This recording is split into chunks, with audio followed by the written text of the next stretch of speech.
I have a dash cam that does something most people don't know rideshare cars do anymore. It doesn't just record, it watches faces. And 9 years after a woman disappeared from my back seat, that camera did something I still can't fully explain to people without them thinking I'm lying. My name is Marcus Webb.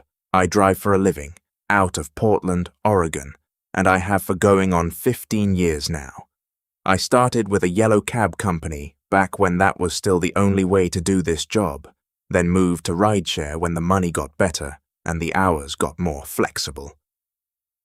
In all that time, I've had exactly one passenger I could never stop thinking about. Her name was Rachel Doyle, and this is the story of how I lost her, and how, 9 years later, my own dash cam found her again. It was March of 2013, a Thursday night, cold and wet the way Portland gets for half the year. I picked her up outside a music venue on Burnside, a place called The Lodge that doesn't exist anymore. She was standing under the awning by herself when I pulled up, arms wrapped around a denim jacket that wasn't nearly warm enough for the weather, and she got in fast, like she was trying to get out of the rain and out of sight of the door at the same time. She gave me an address in a neighborhood called Kenton, maybe 15 minutes north. I remember the ride better than I remember most rides from a decade ago, because something about her energy stuck with me even before anything happened. She kept checking the side mirror on her door, the little convex one, angling her head to look behind us at every couple of minutes. I asked if everything was okay. She said, "Just making sure nobody followed me out."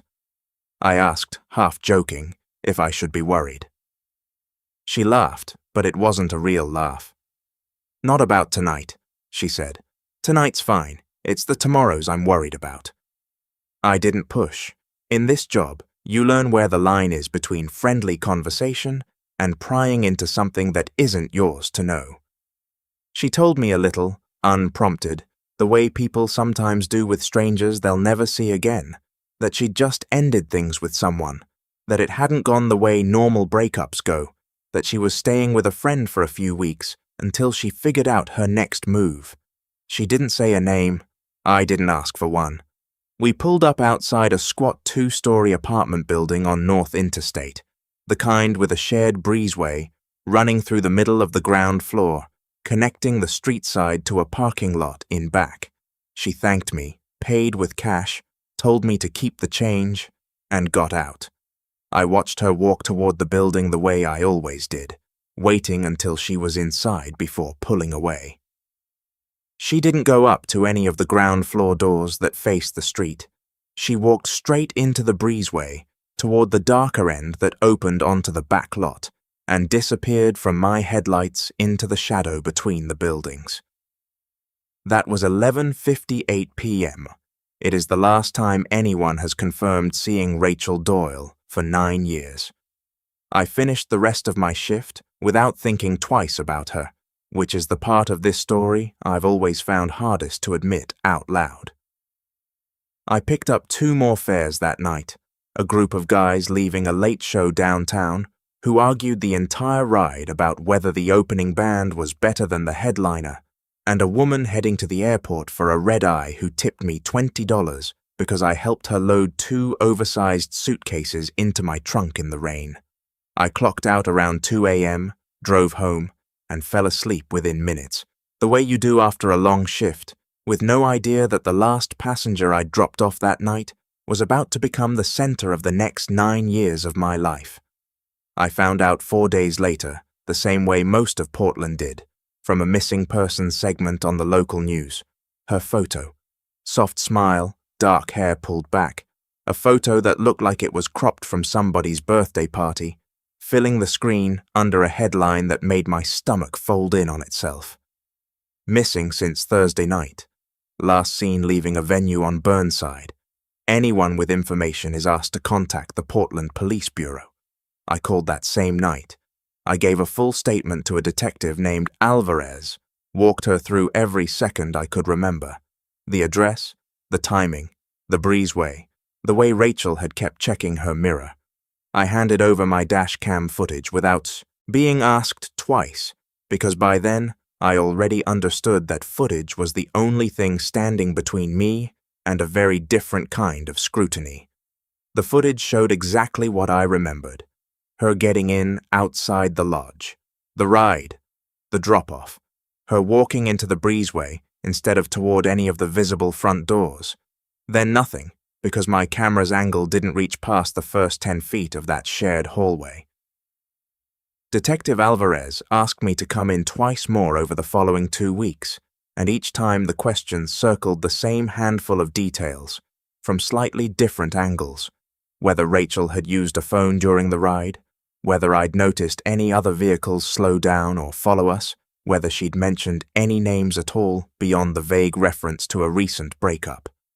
I told her the truth every time, which was that I had almost nothing to give her beyond what my dash cam had already captured, and that the not knowing was starting to feel like its own kind of accusation, even though nobody had ever directly accused me of anything.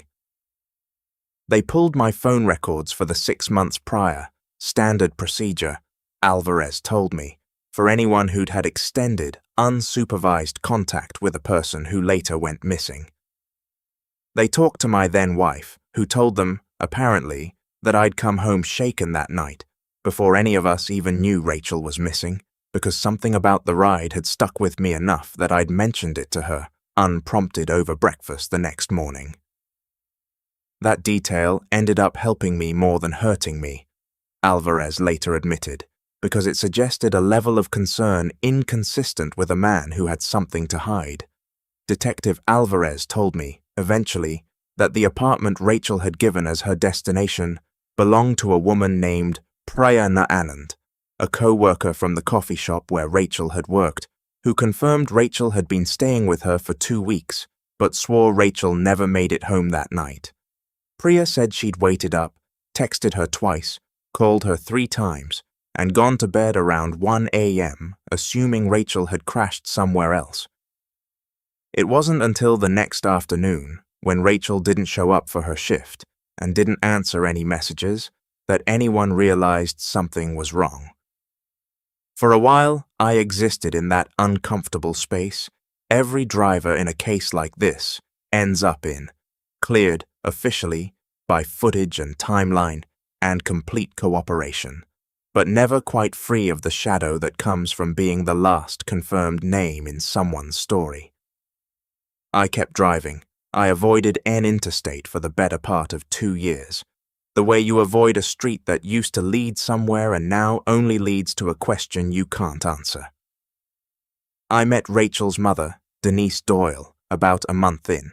She drove up from Salem, where she lived, and asked to talk to me in person instead of over the phone, because she said she needed to look at the face of the last person who'd spoken to her daughter.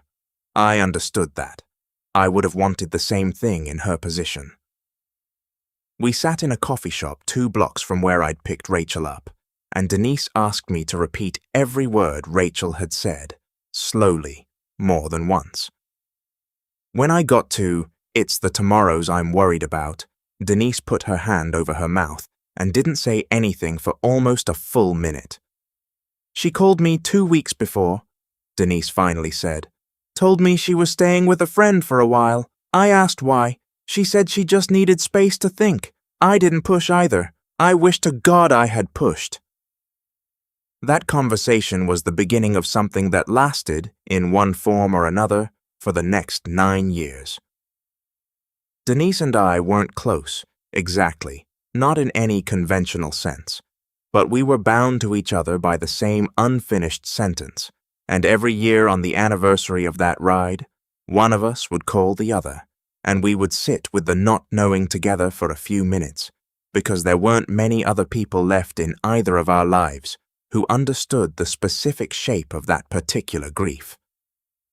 The investigation followed the pattern these things usually follow. There was a person of interest early on, a man named Derek Ashworth, the ex Rachel had mentioned without naming that night. Detective Alvarez interviewed him twice. He had an alibi, a poker game with 3 friends who all corroborated his whereabouts down to the hour, and without anything beyond Rachel's vague comment about the tomorrows to connect him to her disappearance, The department couldn't move on him any further. I remember feeling, even at the time, that something about how quickly that thread got dropped didn't sit right with me, but I was a cab driver with no evidence and no standing to push a homicide detective's caseload in a direction she'd already decided wasn't worth pursuing. The years did what years do to a case with no body and no arrest. Reporters stopped calling by year 2.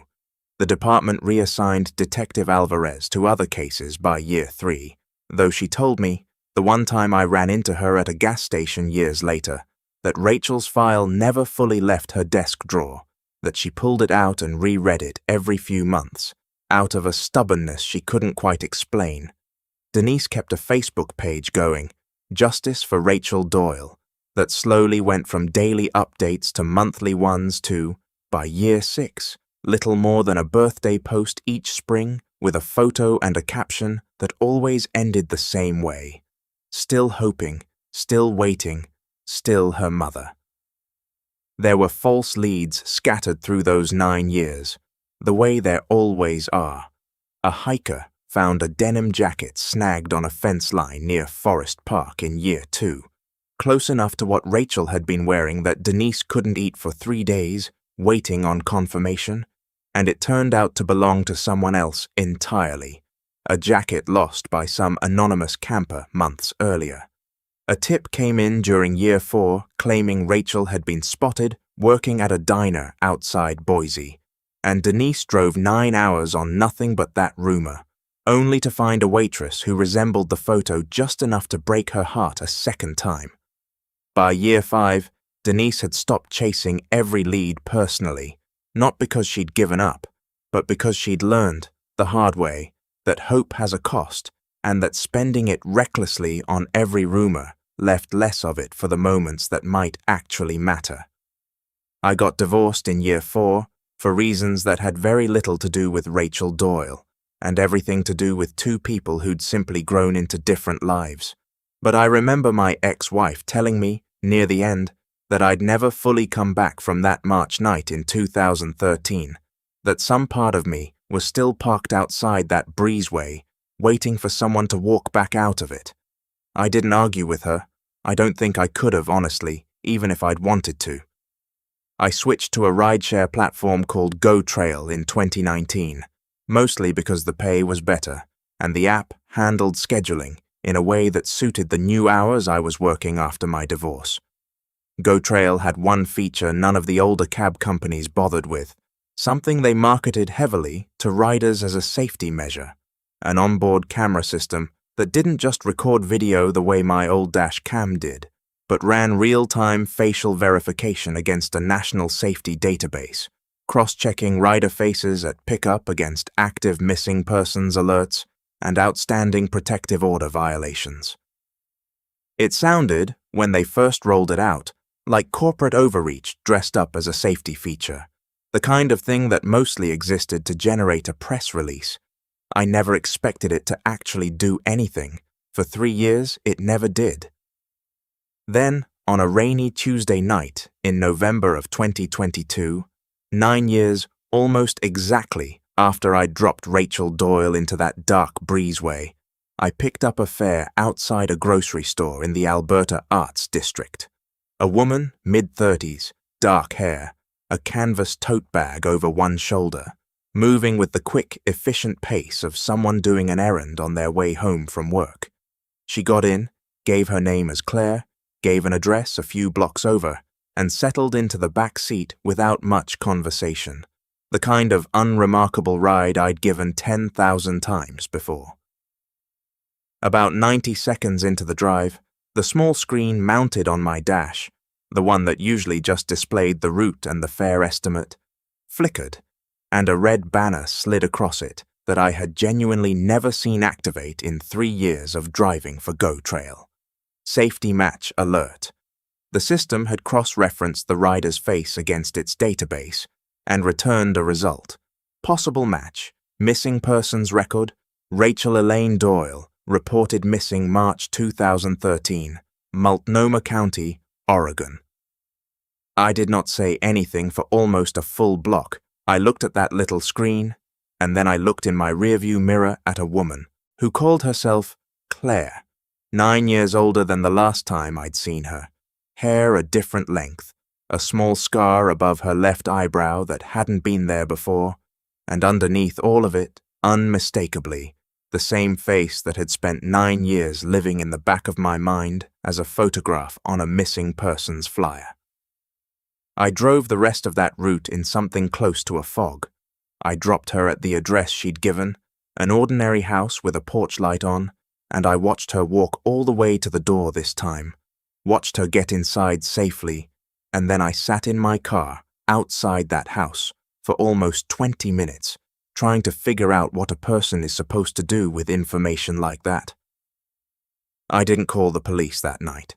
I want to be honest about why, because I've had to explain this decision more than once since. Detective Alvarez's own hesitance about Derek Ashworth all those years ago had stayed with me longer than I realized, and some instinct told me that whatever had caused a 26-year-old woman to disappear into a breezeway rather than go home to a friend's apartment probably wasn't something that would be undone safely by a patrol car showing up at her new front door, unannounced. Instead, I did something the Go Trail safety team apparently allowed for exactly this kind of ambiguous situation. I flagged the match internally, requested a callback from their trust and safety line rather than triggering an automatic police referral, and I waited.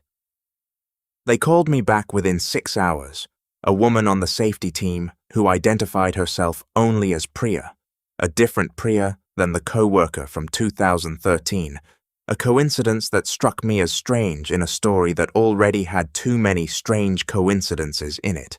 And she told me the match had also been flagged on their end and routed to a specialist unit the company used for cases involving potential trafficking or coercive control, cases where notifying law enforcement immediately sometimes did more harm than good to the person who'd been found.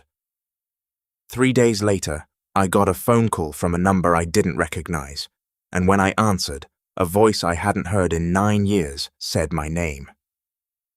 "Marcus, it's Rachel." I sat down on my own front steps and didn't say anything for a long moment, the same way I imagine anyone does when 9 years of unfinished sentence finally gets an ending. We met 2 days after that, at a diner in northeast Portland. She chose specifically because it had a clear view of the parking lot from every booth. She was already in a corner booth when I arrived, a baseball cap pulled low even though nobody in that diner had any reason to recognize her face after 9 years. And when I sat down across from her, neither of us spoke for almost a full minute. "You look older," she finally said, and then immediately looked embarrassed, like it wasn't the thing she'd meant to lead with after 9 years of silence. "So do you," I told her, and something in her shoulders eased, like the ordinariness of that exchange gave her permission to be a person again instead of a headline. She asked me first whether I'd told anyone yet. I told her no, not even Denise, that I'd waited, exactly like she'd asked, even though every day of that waiting had felt like holding my breath underwater. She nodded slowly and turned her coffee cup a quarter turn on the table, a small nervous motion I recognized, oddly, from that first ride 9 years earlier, the same restless energy that had made her keep checking the side mirror. She told me, before anything else, that she needed me to understand something, that Derek Ashworth's alibi from that poker game in 2013 had been real, technically, but that it hadn't mattered, because Derek hadn't needed to be the one who physically made her disappear. He'd only needed to make her disappearing feel like the only option she had left.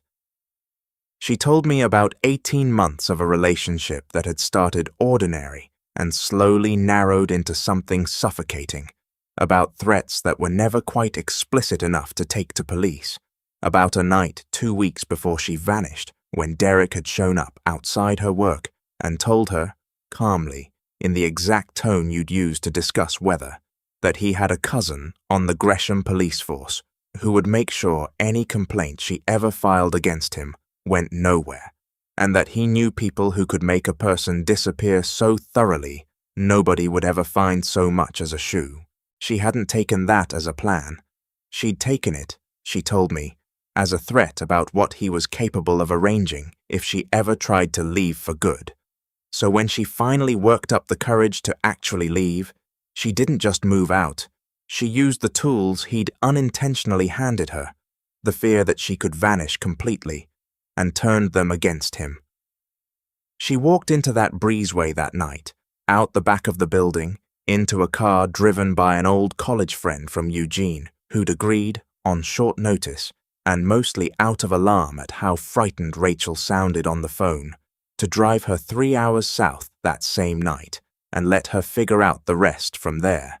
She told me more about Derek than she'd ever told police at the time, because at the time, she said, she hadn't fully had the language for what was happening to her. It hadn't started with threats. It had started, the way these things usually do, with attention that felt like devotion, constant texting that felt flattering before it felt suffocating, a slow narrowing of her social circle that she'd mistaken for the better part of a year, for the two of them simply growing closer. By the time the threat started, quiet and specific and always delivered with a smile, she said she'd already lost the version of herself who might have recognized how far things had drifted. I never planned to stay gone 9 years, she told me, turning a coffee cup slowly on the table without drinking from it. I planned to stay gone until I felt safe enough to come back and file a report that would actually stick. But every year that went by, going back got harder to imagine, not easier. I built an entire life as Claire, a job, an apartment, a cat, believe it or not. And every year I told myself, next year I'll go back and explain everything, and every year I found one more reason it wasn't safe yet. The reason it finally became urgent, she said, wasn't Derek at all. It was a cousin of hers, someone from her mother's side of the family, who Rachel had lost touch with years before she vanished. A cousin who, as it turned out, had married into the same extended social circle Derek still moved in, and who had recently reconnected with Denise online, innocently, the way distant family sometimes does. Rachel had seen a photo the cousin posted, tagging Denise, and realized with a jolt that her old life and her new life were only 2 clicks away from colliding without her control, without warning, in a way that could reach Derek before it ever reached her. I panicked, she said. I thought, if this comes out the wrong way, if he finds out I'm alive before I'm ready, before there's anything real connecting him to why I left, I lose control of the story completely. And then your car pulled up outside the grocery store, and some app on your dashboard did in 90 seconds what I hadn't managed to do myself in 9 years. It just told the truth. I'm alive. Here's my face. Do something about it. She told me about the 9 years themselves, too. Not just the ending of them. About the first 18 months, spent mostly alone in a rented room outside Eugene, terrified to make friends because friends ask questions, terrified to take any job that required a real background check. About slowly, carefully, building a version of Claire that could survive scrutiny, a state ID under a legal maiden name from her grandmother's side that nobody in Derek's circle would think to search, a job at a plant nursery that paid under the table until she felt safe enough to go fully legitimate, a small rescued cat named Toast that she said had been, for a long stretch of those years, the only living thing she let herself be fully honest with. She told me she'd driven past a Portland exit sign on I-5 at least a dozen times over the years, always at night, always alone, and had never once taken it. The Go Trail safety team, Priya explained to me later during a follow-up call, had built the coercive control protocol specifically because facial match systems like theirs had, in a handful of documented cases nationwide, accidentally endangered people who'd fled dangerous situations by triggering automatic law enforcement contact before the person themselves had any say in how or when their location became known. Rachel's case, Priya said, was the first time in the Pacific Northwest region the protocol had worked exactly as designed, flagging a match, protecting the rider's autonomy, and giving her the room to choose her own next step instead of having one imposed on her by an algorithm. We called Denise together from a private room Priya from the Go Trail safety team helped arrange, along with a counselor experienced in exactly this kind of reunion, someone who understood that 9 years of grief doesn't simply evaporate the moment the missing person turns out to be alive, that it needs somewhere careful to go instead. I won't describe that call in detail. I'll tell you that Denise's Facebook page, Justice for Rachel Doyle, went quiet for exactly 1 week and then posted a single photo of the two of them together at a kitchen table, captioned only, "She came home." Detective Alvarez, still with the department, reopened the file within days, this time with something she'd never had before: a living witness, a timeline, and a documented pattern of intimidation that, combined with 2 other women who came forward once Rachel's story became public, was finally enough to bring charges against Derek Ashworth, not for what happened to Rachel directly, since she had left entirely under her own power, but for a pattern of coercive threats and witness intimidation involving his cousin on the Gresham force, who resigned from the department less than a month after the story broke. Alvarez called me herself the week the charges were filed, something she hadn't done in years. She told me she'd kept that file in her drawer so long, partly out of stubbornness and partly, she admitted, out of guilt, because some instinct back in 2013 had told her Derek Ashworth's alibi was too clean to be the whole story, and she'd never had enough to act on that instinct until a dashboard camera did the work 9 years of detective work couldn't. I told her she didn't owe me or anyone an apology for following the evidence she had at the time. She said she appreciated me saying that, but that she was going to keep feeling it anyway, the way good detectives sometimes do about the cases that got away before they finally didn't. I still drive for Go Trail. I still have that same dash cam, upgraded twice since 2013, quietly running its facial checks on every face that climbs into my back seat, mostly returning nothing, the way it should, the way it did for 9 straight years, until the one night it didn't. Rachel and I still talk, not often, but enough. She sent me a photo last month of her and Denise at Rachel's college friend's wedding in Eugene, the friend who drove her out of Portland that night, in 2013, finally getting married herself. Rachel, standing beside her as a bridesmaid under string lights, smiling in a way that didn't look careful anymore. She told me, in the message underneath the photo, that it was the first wedding she'd attended under her own real name in almost a decade, and that she'd spent half the ceremony fighting back tears that had nothing to do with the bride and groom. I think about that breezeway more than I probably should. 9 years of headlights stopping at the edge of a shadow I couldn't see past. I think about how close her whole story came to staying exactly that shadow forever. A woman who simply stopped existing on a rainy Thursday night, one more name on one more flyer that eventually stopped getting reprinted, one more entry in a database that quietly ages out of relevance the longer nobody finds an answer. Denise sold the house in Salem last spring, the one Rachel grew up in, the one she'd kept for 9 years, partly, she admitted to me once, because she couldn't bear the idea of Rachel coming home someday to find strangers living behind that front door. She and Rachel found a smaller place together instead, close enough to Portland that they see each other most weekends now, something neither of them had let themselves imagine as possible for the better part of a decade. Denise took the Justice for Rachel Doyle page down entirely about 6 months after the reunion, not out of any bitterness, but because, she told me, some pages are meant to close once the thing they were built to hold finally comes home. But I think, more than anything, about how strange it is that the thing that finally brought her home wasn't a detective, or a tip line, or 9 years of a mother's stubborn hope. Even though all three of those things mattered more than I can say, it was a small red light on a dashboard, built by people who probably imagined it catching something far less complicated than what it actually found. A woman who had disappeared herself so completely and so intelligently that it took a machine designed to recognize faces to finally see the one truth 9 years of searching never could. I've started telling new drivers at Go Trail about that feature now. The safety match system most of them barely think about beyond the training video they click through their first week on the job.